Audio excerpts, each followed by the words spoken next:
Fala pessoal, bom dia, boa tarde, boa noite para todo mundo que nos acompanha. Estamos aqui mais uma semana, eu, Laura, Rodrigo e Stefan, para falar um pouquinho sobre o mercado do boi e dos grãos também, né? Só citando alguns pontos aí que a gente teve na semana passada. Durante a segunda-feira, ontem, também um dia bem agitado na bolsa, né? A gente viu aí fortes valorizações ocorrerem tanto para o boi quanto para o milho. Acho que o Stefan vai trazer detalhes junto com o Rodrigo aí sobre o que aconteceu na bolsa ontem, as motivações.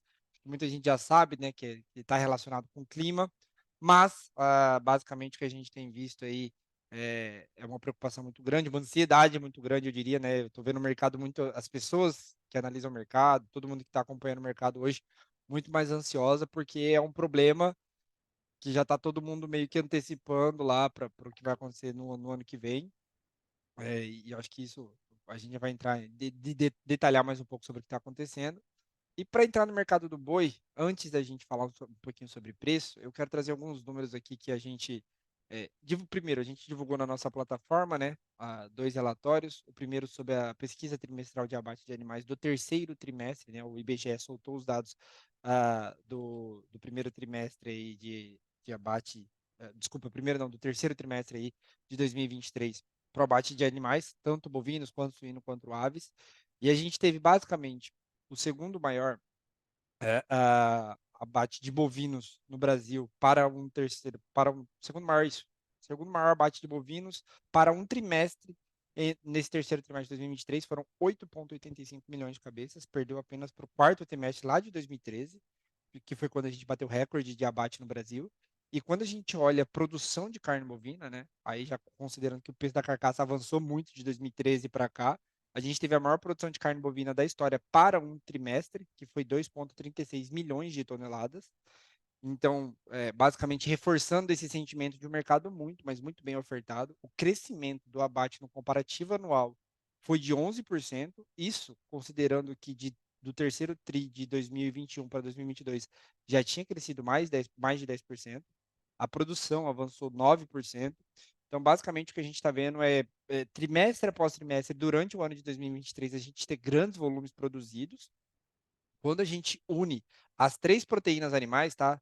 Eu pego carne bovina, somo com a carne suína e somo com a carne de frango, a gente tem a maior produção de carne bovina, de carne, de proteína animal da história do Brasil. A gente nunca produziu tanta carne como a gente produziu no terceiro trimestre de 2023 e reforça aquele sentimento que a gente já vinha trazendo há um tempo aí sobre como o mercado está sobreofertado, sobre como isso tem se traduzido em preços, né? A gente bate muito nessa tecla da oferta, sobre como dentro tanto do ciclo pecuário como de todas as outras proteínas, a gente acaba avaliando a oferta como um peso muito grande para preço, né? A gente sabe que é um equilíbrio, mas a oferta, principalmente pelo direcional que ela toma e pelos ciclos que ela acaba demorando para ser produzida, acaba trazendo efeitos direcionais de preço muito fortes.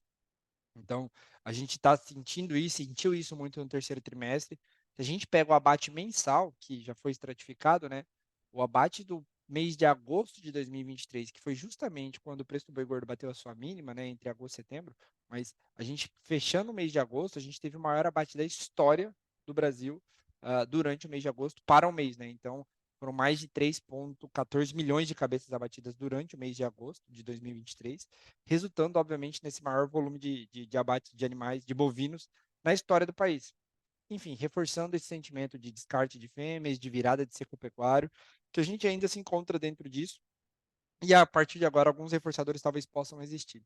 Além disso, tá, a gente teve aí também ontem, na segunda-feira, dia 13 de novembro, os dados de exportação da primeira semana, né, dos primeiros 7 dias úteis de novembro, que foram divulgados somente ontem, no dia 13 de novembro. E basicamente o que a gente teve aí foi um número relativamente surpreendente. Assim, a gente veio muito forte no volume exportado para o mês de novembro. Foram 73 mil toneladas em 7 dias, o que dá uma média diária de 10 mil toneladas. Lembrando que a primeira semana costuma sim ser mais forte para as exportações de carne bovina e para as exportações de maneira geral.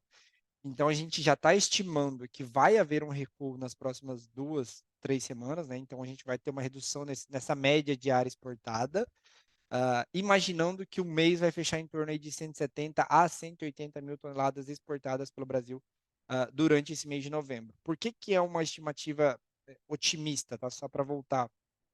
Se a gente embarcar 170 mil toneladas em 2023, no mês de novembro, vai ser a maior exportação da história para o mês de novembro.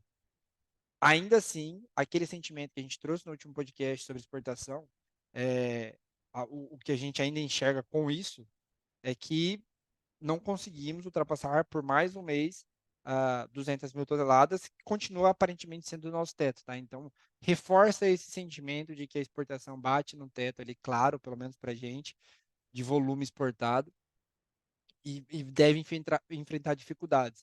E sazonalmente, né, a gente já começa a dar uma diminuída nos embarques a partir de agora, né? Novembro, dezembro, costuma ter volumes menores, até por conta do timing ali entre mandar entre sair do Brasil e mandar para a China. Tem muita gente optando por fretes mais baratos, então o tempo de deslocamento é ainda maior. Então, assim, já começa a perder um timing dessas exportações. A gente vai ficar de olho, obviamente, mas essa primeira semana de novembro 23 foi relativamente boa em volume, mas continua reforçando aquele sentimento de que a gente bateu no teto. E se eu olho para preço também, tá? A gente não está tendo grandes evoluções. O preço evoluiu basicamente na parcial de novembro contra outubro, 0,05%. Então está basicamente o mesmo preço, US$ 4.600 a tonelada. Existe uma pressão muito grande dos chineses para renegociar não, mas para nas novas negociações trazerem preços ainda menores para o dianteiro. Então, a grande questão da exportação hoje continua centrada muito em preço.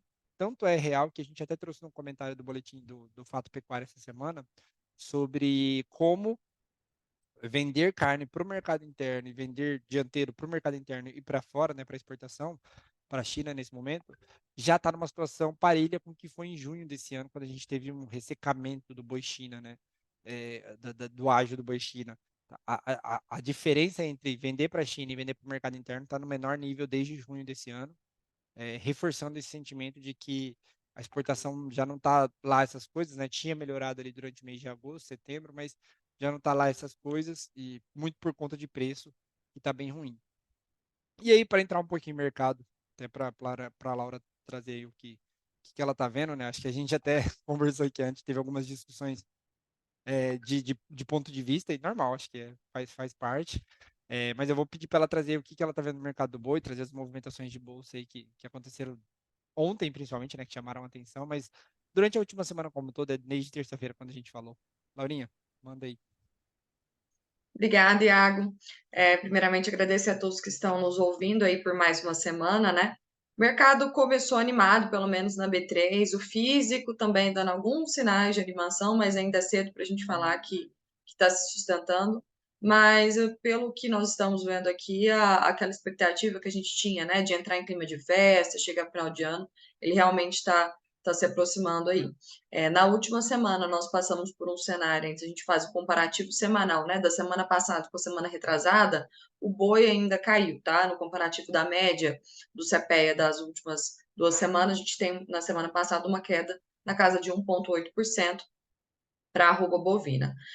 Porém, a gente já entrou essa semana com aquecimento um pouquinho melhor, tanto no físico quanto no futuro.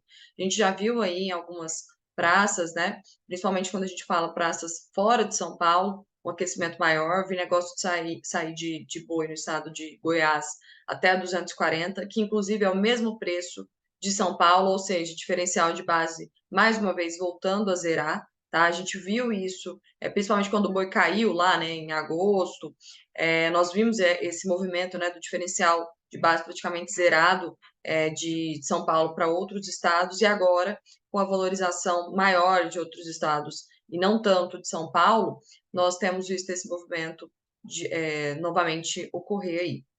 Mas carcaça casada voltando a se valorizar. Na semana passada nós já vimos a carcaça casada a preços melhores aí, voltando próximo dos R$ 16 por quilo, uma valorização de 1,5%. Então, consumo interno, né? Respondendo a esse estímulo monetário aí que a gente tem, né? Esse maior poder de compra da população na primeira quinzena de mês, principalmente, devido ao recebimento dos salários e tudo. Então, com esse aumento do poder de compra, população mais capitalizada, a gente tem também uma carcaça casada se valorizando aí, passando por essa alta de 1,5%.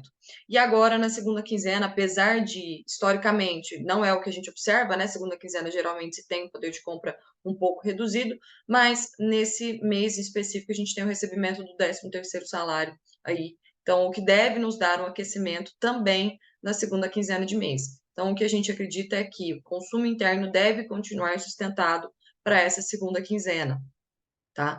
E aí, chegando já para o clima de final de ano, a gente sabe que para que tenha carne suficiente na gôndola e para o consumidor brasileiro consumir no final de ano, os frigoríficos já têm que começar a se preparar a partir de agora. Então, a gente acredita que vai ter aí esse incremento, tá, de demanda, principalmente quando a gente volta para o mercado interno. O mercado externo você já comentou aí um pouquinho para a gente, tá? Mas o mercado interno é a expectativa mais otimista do ponto de vista da demanda a partir de agora. E aí a oferta entra naquele ponto até que é o que o Iá comentou que a gente estava discutindo de algumas percepções aqui, né? De oferta está um pouco mais restrita. Se a gente pega do ponto de vista de animais de pastagem, a gente já vem falando aqui isso, né? Animal de pasto, a gente, devido ao fenômeno aí El Niño, né? Tá com uma condição de chuvas bem ruim em grande parte do Brasil, principalmente Brasil Central e Norte. Então, isso tem dificultado a engorda dos animais em modalidade de pastagem. Quando a gente olha para confinamento, tem uma lotação bem baixa, né? Principalmente de bois prontos para sair agora. Porque o boi que está saindo agora devia ser o boi que foi elogiado lá em agosto. E a gente, se a gente voltar aí, né, na nossa lembrança, o boi de agosto era aquele boi que chegou a 180, 190 em São Paulo. Outros estados, um cenário pior ainda. Então, não se teve um estímulo para colocar em animal de confinamento. Quando a gente olha para número, escala, as escalas aumentaram na última semana. Tá? Então, se a gente olha para os dados aqui que a gente acompanha, a gente não pode falar que a oferta está ficando mais enfraquecida, está tendo menos oferta de animais. Mas quando a gente olha para o físico nas nossas conversas aqui, né, com os pecuaristas, com outro ponto da indústria também, a gente está vendo escalas mais curtas, tá, em algumas regiões do Brasil, como, por exemplo, Goiás, aí chegando à escala de 4, 5 dias, que já são escalas que incomodam bem a indústria. Quando a gente olha para São Paulo, por exemplo, as escalas, por outro lado, estão um pouco mais alongados do que Goiás. Eu estou dando esse parâmetro de Goiás porque é o estado que eu estou falando aí que está com diferencial praticamente zerado, né? Então, é como a interferência aí das escalas, ela realmente acontece, né? Goiás, onde a gente vê as escalas um pouco mais curtas, os preços recuperando com uma força maior, e São Paulo, que a gente vê as escalas mais alongadas, recuperando com uma força menor. Mas esse processo de recuperação, de uma forma geral, tá? Que a gente entrou essa semana, claro que essa semana nós estamos completando o segundo dia, né? Hoje é terça-feira, então é cedo ainda para a gente falar que realmente é uma tendência que vai se sustentar até o final do ano, mas é o que a gente acredita e a Bolsa vem respondendo isso. A gente via a Bolsa passando aí por semanas de desânimo já, né? Mas essa semana ela entrou mais animada. Nós observamos o contrato de novembro valorizar ontem 1,3%, ficando aí fechando, né? Iniciando hoje, agora cotado a R$ 240 por arroba. O dezembro passou ontem por uma valorização de 2%, agora está sendo cotado a R$ 245. E o janeiro agora está sendo cotado a R$ 245 também, uma valorização de 2,4% no dia de ontem, tá? Hoje, por exemplo, o dezembro continua com esse movimento otimista, tá? O janeiro está estável agora, nesse exato momento, às 10h46, com 0,12% de queda, mas no geral a semana começou positiva aí, tanto para o mercado físico quanto para a Bolsa. E agora ir acompanhando, né, vendo se esse cenário realmente firma para voltar aí para o clima mais otimista para o boi. Laninha, eu acho que só para complementar, né? Acho que esse é uma grande dúvida atual, né? Se a gente vai conseguir ultrapassar os 245, porque foi a nossa antiga barreira lá atrás, lá em, se eu não me engano, 6 de outubro, né? Se a gente consegue ultrapassar esse ponto de 245 e flertar com os 250. E lembrando que, estava até pensando aqui, né? A gente estava antes de começar o programa nessa discussão, né? Se é por oferta, se é por demanda que o preço está subindo especificamente nessa segunda-feira, né? Nessa virada de semana, de sexta para agora. que é o que você trouxe aí, se é por demanda ou se é um fator de oferta, né? A impressão que dá é que a gente tem relatado aqui é que poderia ser de oferta, né? Aparentemente, frigoríficos vieram mais atrás, preocupados com a oferta, ou que a oferta está secando.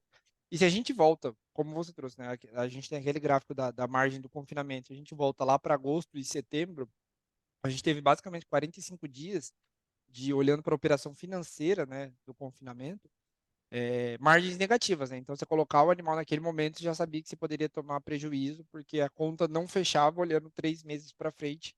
E pode ser que isso esteja chegando agora, né? Essa conta do confinamento.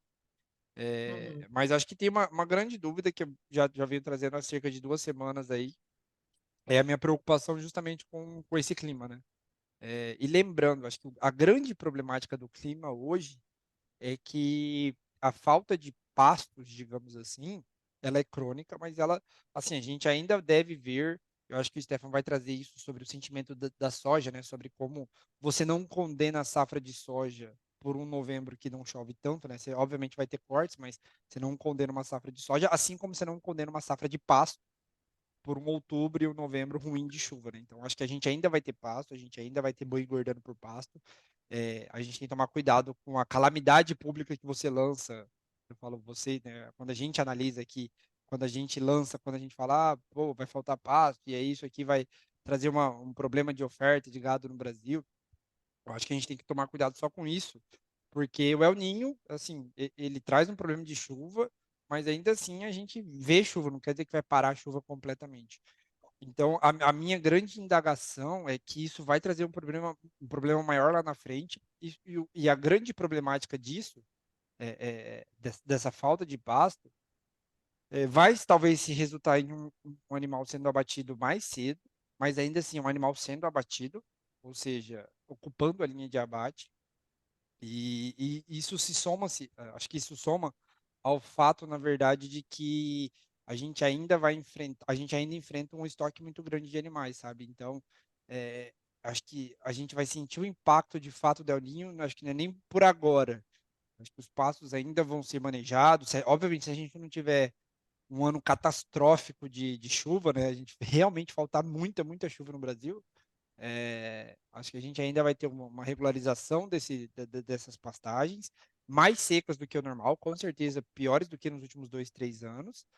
Mas a problemática de fato do El Niño e de uma seca, assim como outros países enfrentaram durante os últimos anos, né, Estados Unidos, e Austrália, eu acho que isso aí a gente vai sentir mais perto da seca do próximo ano, em que a gente vai ter talvez uma condenação tanto da safrinha de pasto quanto do pasto que não conseguiu estar plenamente recuperado para a entrada dessa seca, tá? Então, essa é uma problemática acho que a gente vai enfrentar de maneira mais clara, com sobreoferta, tá? Com oferta excedente de animais, com oferta que vai fazer o preço desvalorizar muito, acho que a partir do segundo tri de 2024, tá?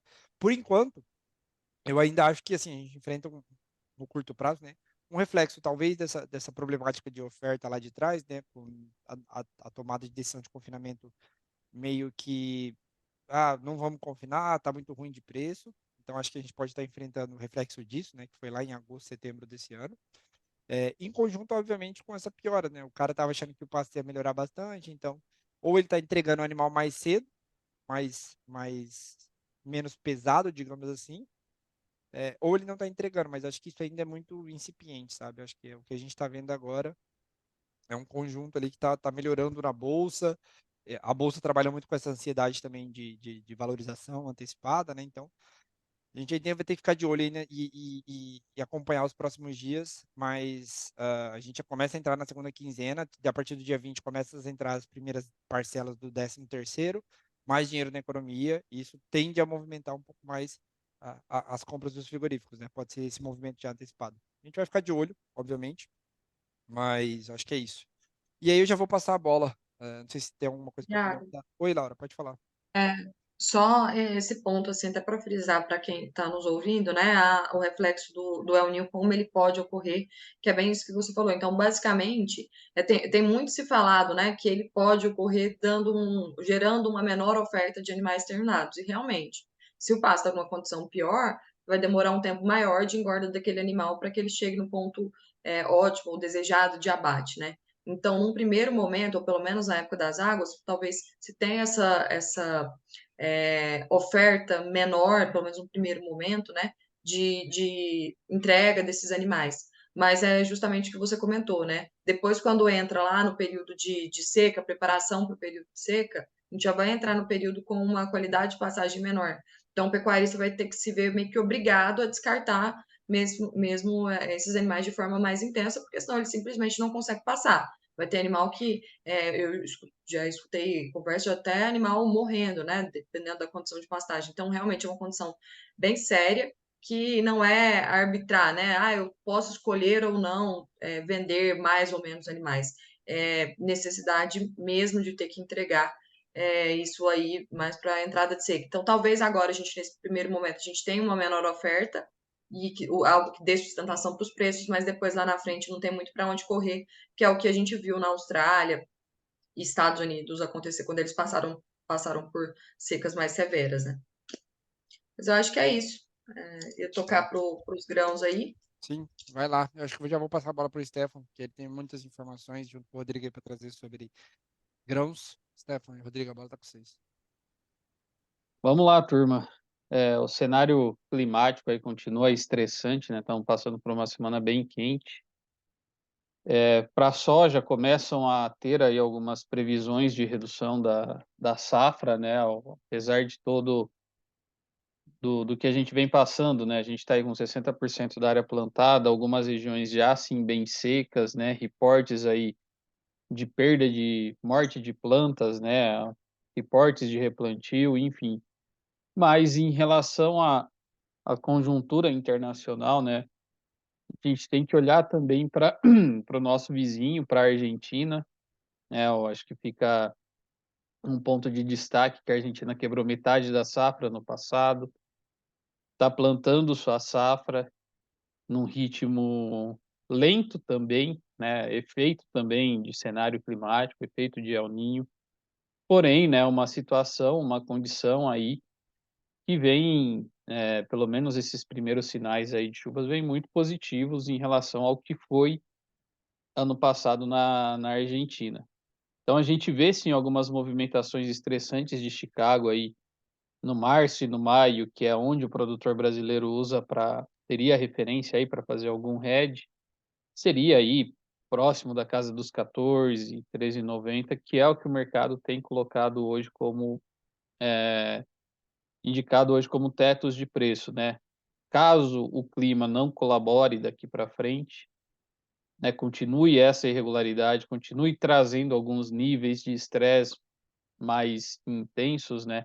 A gente pode ver Chicago avançando a patamares mais altos, sim, mas um teto muito próximo ali da casa dos 14,20, ou seja, a gente estaria falando ali de hoje, né, no $14 seria algo próximo de $31 a saca, e quando a gente vai para os 14,20 seria algo pouco acima disso, né, $31,80, 31,50 a saca. Então, são referências aí que a gente tem colocado como patamares interessantes, principalmente para quem aí está com a comercialização mais atrasada, né? Se o clima tiver uma melhora, né, por menor que seja, em entregar uma estabilização de cenário para a gente, aqui para a safra brasileira, a gente sabe que o mercado ele já está um pouco mais pesado e uma combinação de uma boa safra Brasil, uma boa safra na Argentina, jogaria o mercado para patamares mais baixos.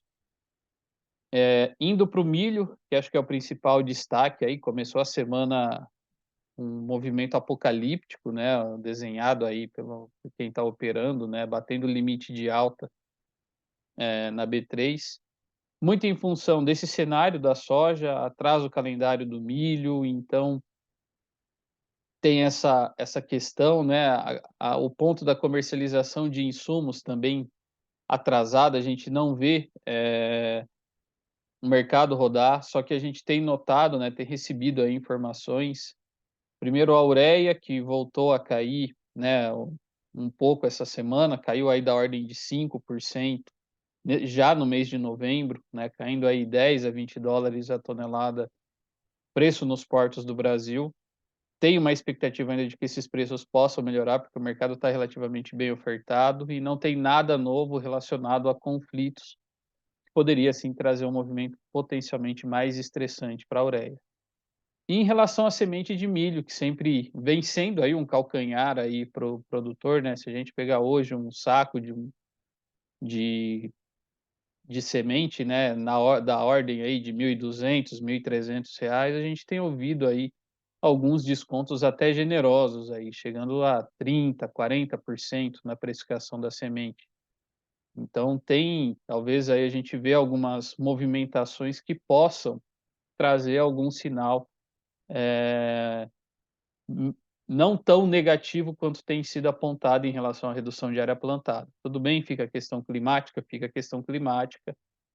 para a safra de grãos, mas começa a se desenhar aí talvez alguma situação que para o agricultor que ainda não decidiu se vai plantar milho ou não, né, fica interessante. Esse movimento de alta na bolsa também, o milho para o ano que vem batendo aí a casa dos R$ 70 a saca, né, quando você projeta isso, às vezes começa a ficar interessante também para iniciar alguma fixação ou para fazer as primeiras travas, as primeiras fixações, embora a gente não tenha visto um movimento significativo nas ofertas para 24, né, as referências de exportação continuam, patamares ali de R$ 63 a saca para 24, e da mesma forma as referências para exportação atual também não tiveram grandes modificações.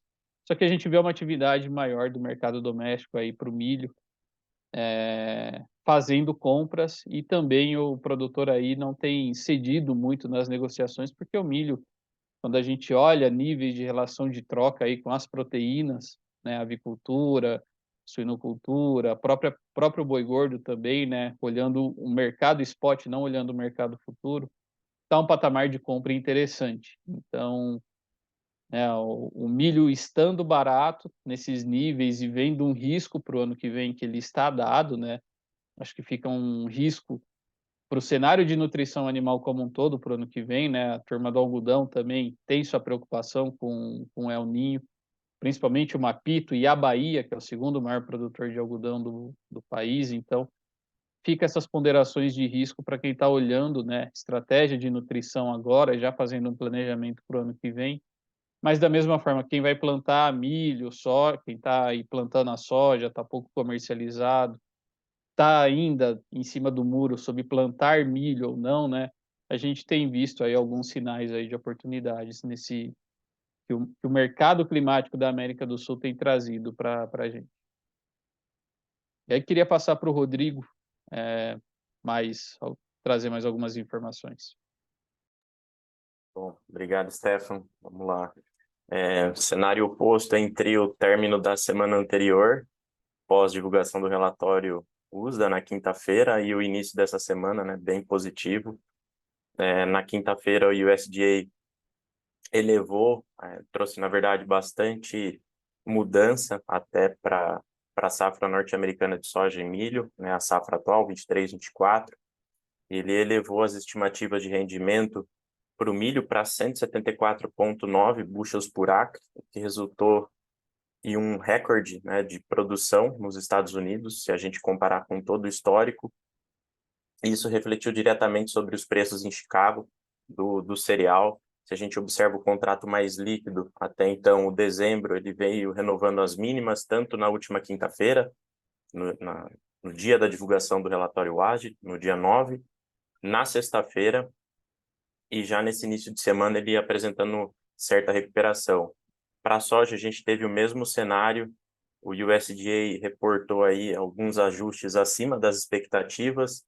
Ele elevou a oferta de soja em 23, 24 nos Estados Unidos para 112,39 milhões de toneladas, também acima das expectativas do mercado. E os futuros de soja apresentaram um recuo também na quinta-feira. Porém, nesse início de semana, né, ali pegando carona na alta do complexo soja, o milho também se recuperou.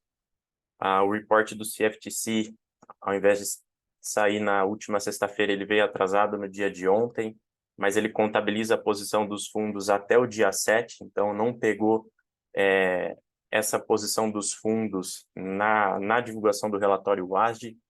Para o milho, os fundos aumentaram a posição vendida, então contempla até o dia 7/11, essa posição vendida atingiu 168.588 contratos, olhando para futuros e opções.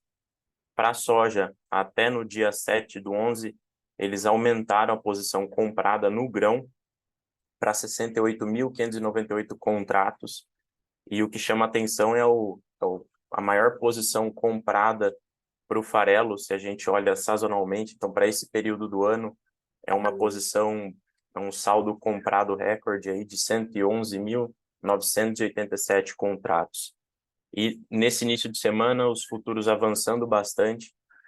No dia de ontem, como o Stefan pontuou, milho na B3, eu já vou colocar aqui, chegou até a bater limite de alta, mas em Chicago, que a gente teve o contrato janeiro atingindo, ele fechou, né, a $13,83 o bushel, e está trabalhando perto desse patamar na tela agora.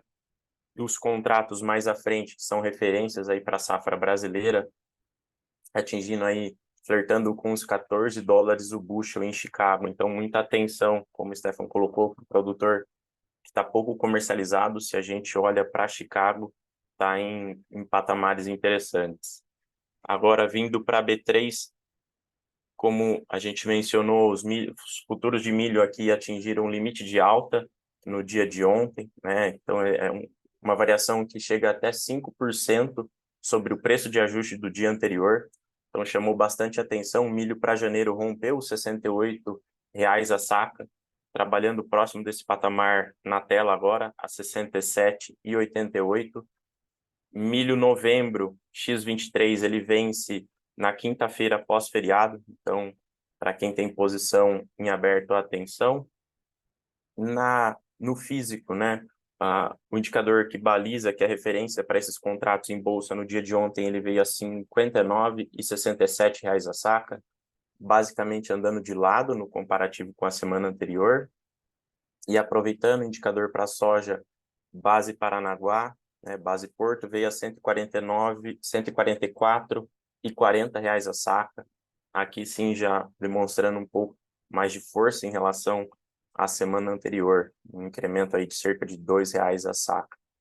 E eu só queria pegar um gancho e falar da relação de troca aqui, boi gordo milho. O Stefan colocou, há um tempo atrás, estava observando no físico, né, olhando esses indicadores do CPEA, boi milho chegou, no dia que eu atualizei os dados aqui, estava batendo 4, um pouco acima de 4, né, em alguns patamares interessantes. É lógico que essa relação também ela varia de região para região. Em alguns locais a gente vê essa relação excedendo os 4, então um bom poder de compra, né, se a gente observa de novo essa troca boi e saca de milho. Porém, ela vem se deteriorando um pouco nos últimos dias, reflexo dessa puxada do milho. Se a gente pega o indicador de novo, CPEA, no dia de ontem, boi e milho, essa relação ficou em 3,88. E se a gente vê a troca futura, ali a referência para o primeiro semestre, né, o K24, maio 24, agora há pouco ela estava atingindo 3,40. Então, muita atenção, né, como o Stefan colocou aí, dependendo dos níveis da sua região, possa estar atingindo aí patamares interessantes para fixar, né? Fazer essa compra e aquisição do insumo em patamares interessantes. Acho que é isso. Show de bola, show de bola. Só para relatar, né, a gente já vem preocupado com a relação de troca boi-milho, né? E mesmo com essa alta que o contrato para maio de 2024 teve do boi gordo, né? Que ele está hoje sendo negociado próximo 243,80, acho que é isso. Que a gente está jogando já próximo 244 para maio de 2024. A alta no milho foi ainda maior e a relação hoje está batendo 3,40, o que é basicamente 9% abaixo da média histórica. A gente tem falado muito disso, né, aqui já recorrentemente, aí, trazendo essa informação sobre a preocupação com o preço do milho, né, e principalmente com a safrinha. Então, o pecuarista já está de olho nisso, ele já está no nível hoje que se ele for fechar, digamos assim, preciso comprar milho, e preciso travar e olhar a relação de troca, hoje ele já faz isso com o pior nível de relação de troca no mercado, em comparação ao mercado físico desde março de 23, tá? E lembrando que em março de 2023 essa relação bateu 3,32. Então, acho que a gente já vinha chamando a atenção para isso daí, né? É um indicador que normalmente costuma voltar para a média histórica, mas que hoje ele tá bem estressado, assim, tá chamando bastante a nossa atenção aí. Acho que é isso, só para reforçar esse sentimento. Acho que no mais é isso. Tem mais alguma ponderação, Rodrigo, Stefan? Da minha parte está tranquilo. Acho que tá ok. Beleza, então. Show de bola. Muito obrigado, pessoal. Valeu, Rodrigão. Valeu, Stefan. E todo mundo que Obrigado. nos escuta. E até a próxima. Valeu. Valeu. Obrigadão.